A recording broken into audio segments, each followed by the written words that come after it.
Goeiedag en hartlik welkom by episode 111 van Agri Monitor. Ek is Elvie Rating en oudergewoonte kuier ek dan nou Dinsdae saam met julle in hierdie program. Nou ja, dit is vandag 4 April en ons is dan nou naby aan die Paastyd. Ek hoop dat elkeen van julle in hierdie tyd 'n welverdiende blaaskans sal vat en saam met familie en vriende sal kuier en dat ons weer sal onthou waaroor hierdie tyd dan nou werklik gaan. Nou in vandag se nuusgesprek kuier ons by Annette and Alex Oelofse van Etjo.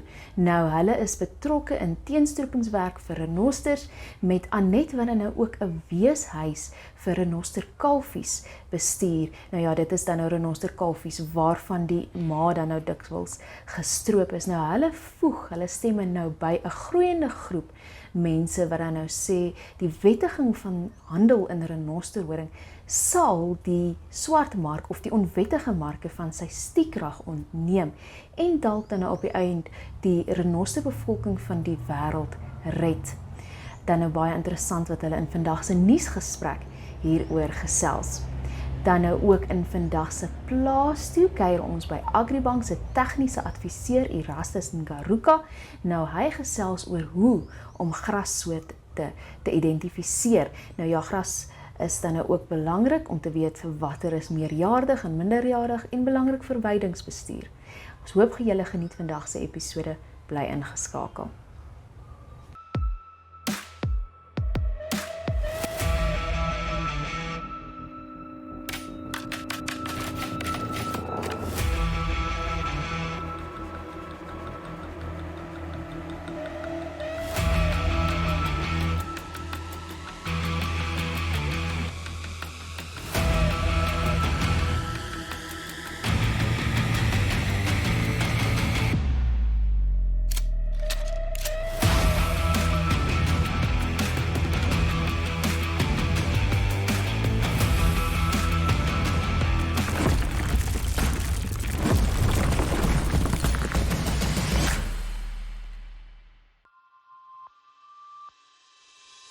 Funding part of it and the risk aspects that are related to the potato production is also quite.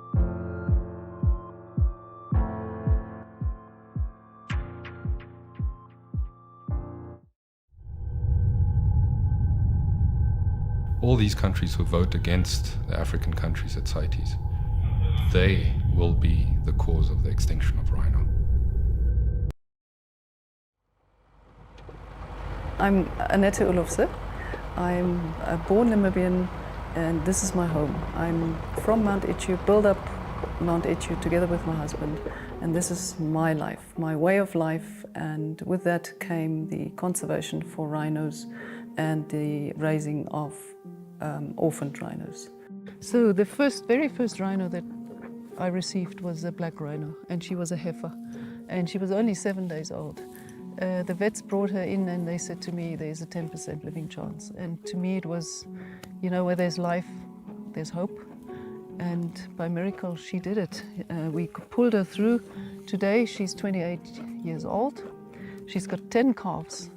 She's pregnant with her 11th calf, and it just goes to show when you save one you can put so many more back into nature again. And it's sad when they poach a cow, they usually take 2 lives, because either she's pregnant or she has got a tiny little calf which is going to perish if we don't find it in time. And the black rhino are not easily found because they live in, usually the habitat is very thick of bush, and if a cow is poached, you know, often you don't find the incidences, and those little calves just perish out there.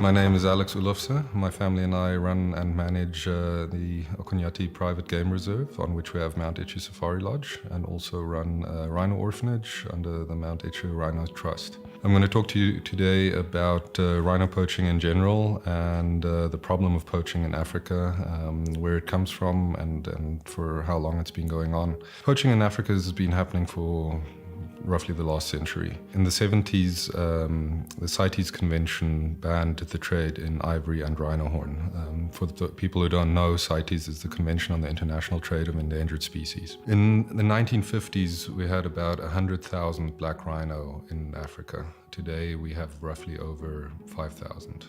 That means we've lost 95,000 black rhino in a space of 70 years.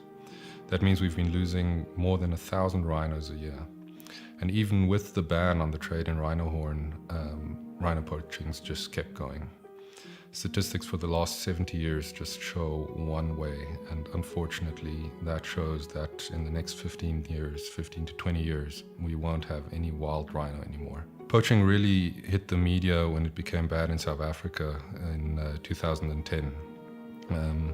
In 2010, there were roughly about 20,000 rhino in Southern Africa, black and white rhino combined. Now we sit with roughly 13,000 white rhino and just about 5,000 black rhino.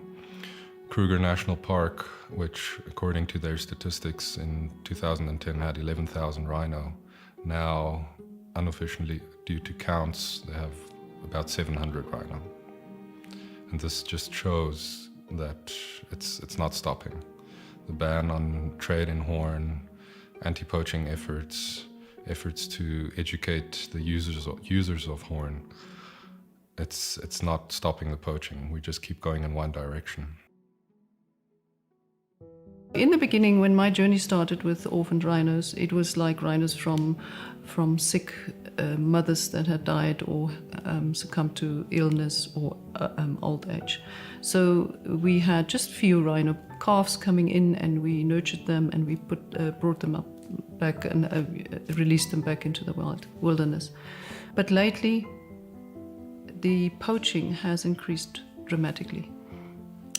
First, South Africa was hit, and now for the last 2 years after COVID, Namibia has been hit very hard. So our orphans coming to the orphanages, from where we just had 1 or 2 at a time, have increased to 5 or 6 at a time. And it is just such a tragic event that we have to take care of orphans from poached animals. Because I raised my orphans since 1995, the country knows that if there are any poaching cases and there's calves involved, then they bring them to us at Mount Etjo and we raise the orphans. Some of them come in very dehydrated, very malnourished, because you find the carcass. The carcass is being found just days later after poaching, and so it's always it's a challenge to save every little calf that is coming in, depending on the trauma they have experienced with the poachers hacking away on their mothers. They're very protective over the mothers, so some of them get even shot because they do charge the poachers, and the poachers don't want them in the way.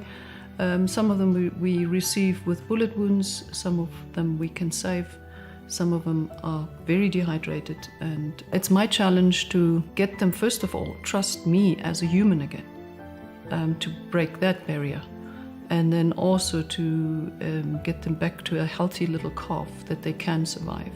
Some of them we do get over that barrier and they do survive, but only like 2 months later they still die of complications because of the dehydration. The organs have had damage, and unfortunately we lose them later on as well. That is what I am here for. It's my passion. It's my sometimes it is such a harsh emotional roller coaster that when I'm going through it and when I'm with that little orphan, that I sometimes feel, can I do this again? But when that orphan, the new one, comes to my doorstep, I just take it in, and I just look forward to those rewards when we release them again.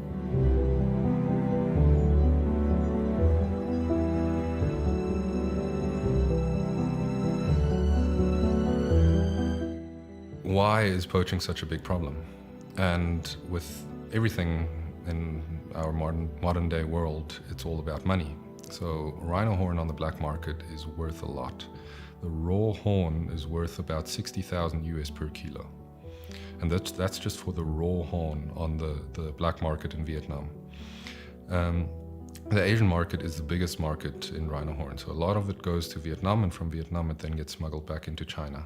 So China publicly is very much against the use of rhino horn, and that's why the pathway always goes through Vietnam. So the raw horn in Vietnam is worth about 60,000 US a kilo, and then it gets worked. So the media has made it to be that rhino horn gets used for mostly medicinal purposes, but actually in reality it's more of a status symbol. Because of its high value, people with a lot of money can buy it and show off to their friends. So once the horn gets worked, people, they make libation bowls out of it, they make jewelry out of it, dagger handles. So the average sales price of the worked product is roughly 180,000 US dollars per kilo. That's 90,000 US per pound. And at that price, there's no way poaching will ever stop. You can buy a live rhino breeding cow now on the market for about roughly 10,000 US. However, the horn off of a big rhino is worth 350 to 400,000 US. So that means the dead rhino is worth 40 times what the live rhino is. And that's why they're being wiped out. So what are the solutions? How can we stop this? Well, we've tried anti-poaching efforts. Kruger Park probably has the best anti-poaching team in the world.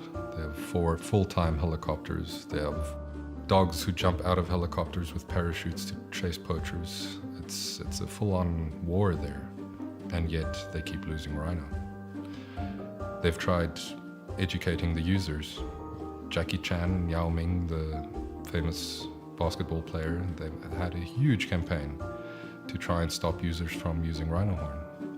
And some argued that actually made the use worse, because now people were saying, well, these famous actors or famous stars say, we can't use this, I want to show my friends that I can get it. In my opinion, the only way that we're going to save rhino, and the only way that we're going to change this, is by legalizing the trade in rhino horn. Many people don't know that you can actually cut the horn off of a rhino without hurting the rhino at all. The horn is made of keratin, just like your fingernail. And just like your fingernail, you can trim it, cut it off, and it actually grows back. So rhino horn grows back with about 2 pounds a year, about 4 inches a year that it grows back. And a lot of places are dehorning their rhino now to try and prevent poaching. But you can't cut down too low, otherwise you cut into the nerve and you hurt the rhino, which you don't want to do. So you still always left with about 2 pounds of horn on a rhino, even after a fresh trimming or a fresh dehorning. And even just for that little part, poachers will shoot a rhino. So why not use the horn that comes off of dehorned rhino, legalize the trade, put that horn on the market and saturate the market, and keep the rhinos alive instead of having them shot by poachers? And even if we just use the horn that's in storage, just in southern Africa, in storage, we have about 40 tons of rhino horn. That equates to about 8,000 rhinos worth. That means we can, at the current use, sustain the market for 8 years without touching a live rhino. So why not legalize the trade if it's such a logical option?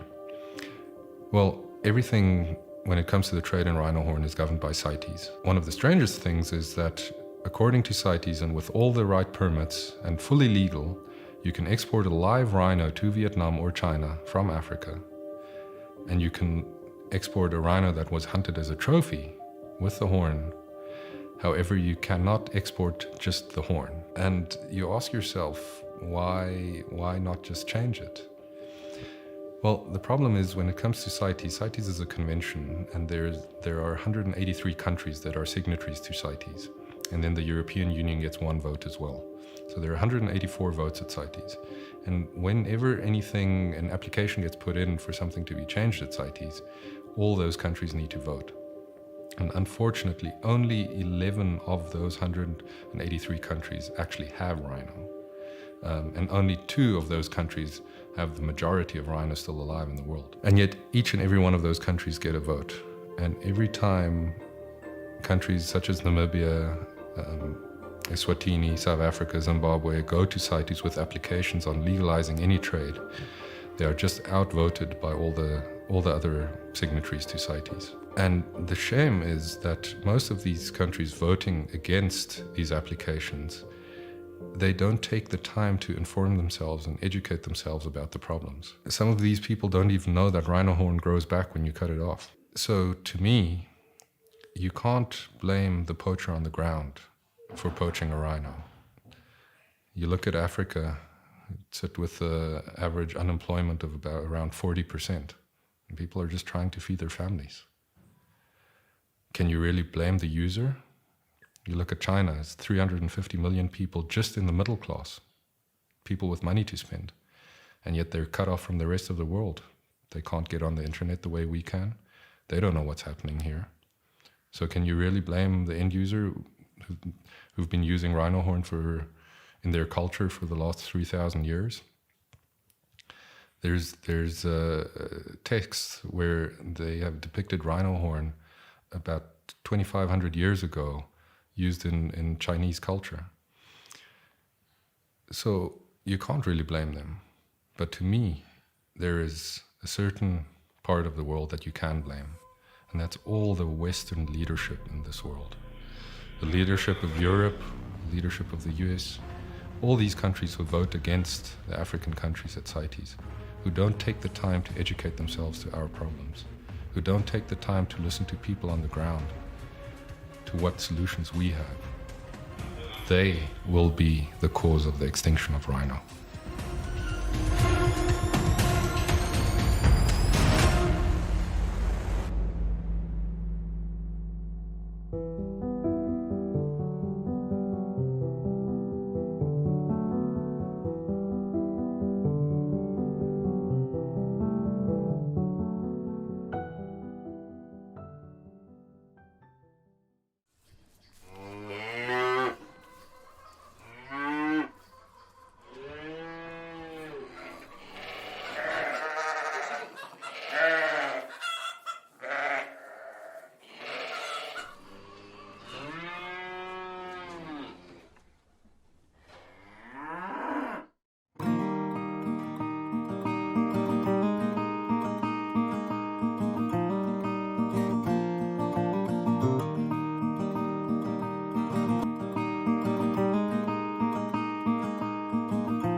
The Agricultural Bank of Namibia's Agri Advisory Services Division offers training to farmers and bank clients in various farming enterprises in all 14 regions of Namibia through face-to-face sessions.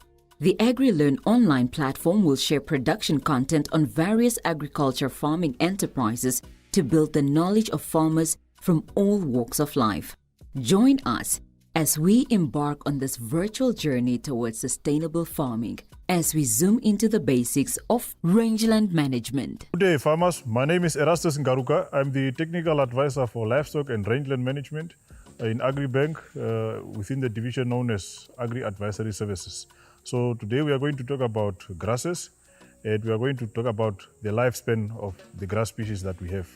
All right, we have two categories. We have perennial grass and we have annual grasses. So the annual grasses are those that live for a very short period during the rainy season, and then after the season they disappear or they die off. Whereas a perennial grass is the one that lives longer than that. It has a longer lifespan for more than 1 year and can be 2-3 years or more. All right, these grasses differ in their structure. If you look at the root system of an annual grass, it's very short and simple, whereas a perennial grass has a deep root system. So I would like to show you that difference. I will uproot 1 or 2 species here for you to see. Okay, if you look at this grass, this is Porgonathia flaky. It's one of the annual grasses. Okay, and if you look at the root system, see how simple, and the roots are also very thin. So I can easily uproot this grass. So these grasses live for a shorter period. Maybe by August, July there, they just disappear. And then the next annual grass, this same grass will only grow from the seed. So they shed their seeds and then the mother plant dies. Okay, looking at the perennial grass,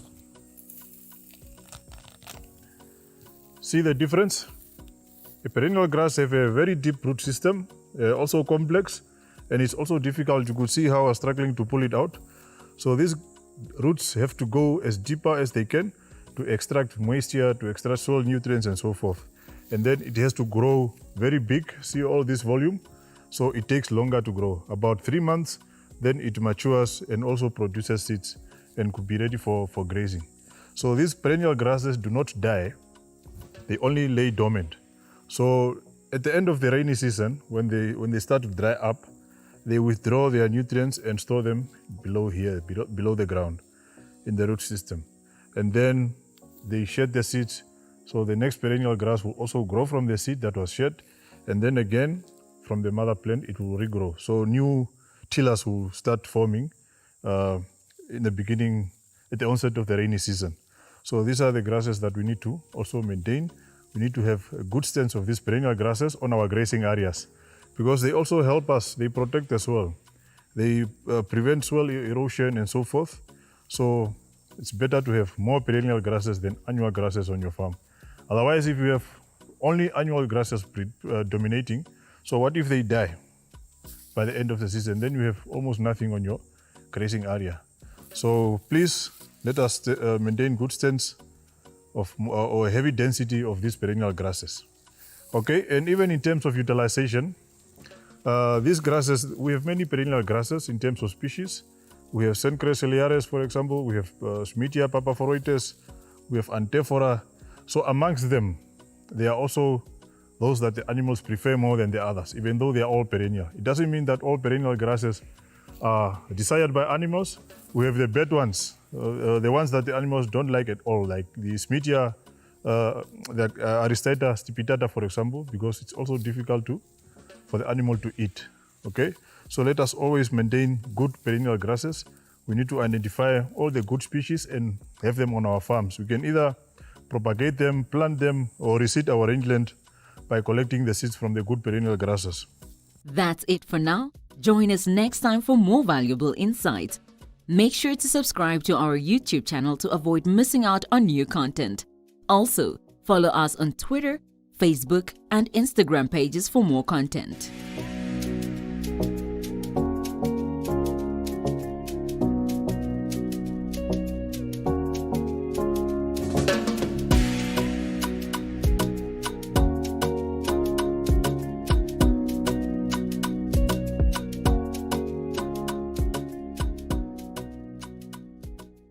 Did you know you can buy a new or second-hand vehicle such as light delivery vans, trailers, small trucks and tractors for agricultural use? The repayment period for these vehicles ranges between 5 and 10 years. Contact your nearest AgriBank branch or visit our website at www.agribank.com.na for more information about this loan product. You can also visit us on Twitter, Facebook, Instagram, LinkedIn and YouTube. AgriBank, your all-season bank.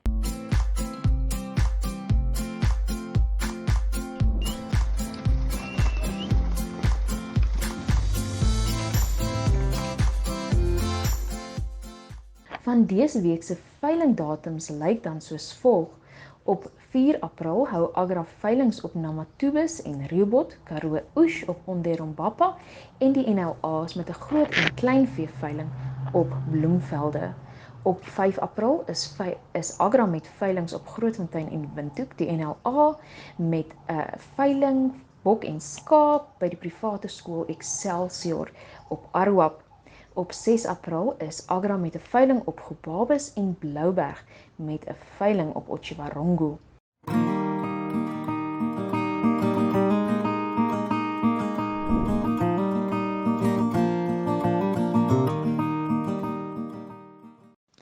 Van dese week se landboudagboek lyk dan nou ook soos volg. Op 4 en 5 April hou die Akkerbou Produsentevereniging hul ledevergadering en 'n inligtingsdag op die plaas Venus in die Grootfontein omgewing. Die tema is dan alternatiewe gewasse met die fokus op sonneblomme. Vir meer inligting kan die NLI se Bertha Iyambu by 061 237 838 gekontak word. Op 14 en 15 April hou die Kalkveld Boerevereniging hul Kalkveld 2023 Agri Mega Day. Nou dit vind plaas by Plaas Klein Otjikangu Oost. Dit is nou op die pad tussen Etjo en kalkveld, verskeie uitstallings, 'n pretdag vir die hele familie en 'n uithourit vir perde is dan nou van die geleenthede wat aangebied word, ook 'n wildveiling. En vir meer inligting of registrasies kan u dan nou 081203173 kontak of 'n e-pos stuur aan agri.mega.day@gmail.com. Dan nou ook op 4 Mei word 'n pretdag met perde op die Grootfontein skougronde aangebied. Daar word skoureilesse en voorbereidings asook lesse in boeresport aangebied, terwyl daar ook 'n potjiekos-kompetisie, kontantkroeg en prettige aktiwiteite vir kinders beskikbaar sal wees. Vir meer inligting skakel dan 081 623 7314.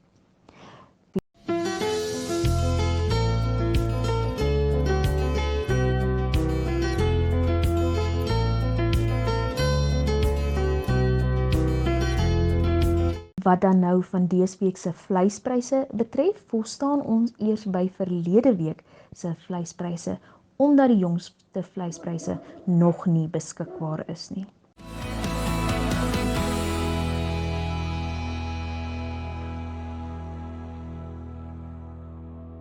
Ons sê dan dankie dat julle vandag saam met ons gekuier het. Volgende week, selfde tyd, selfde plek, maak ons weer so. Geniet die Paastyd.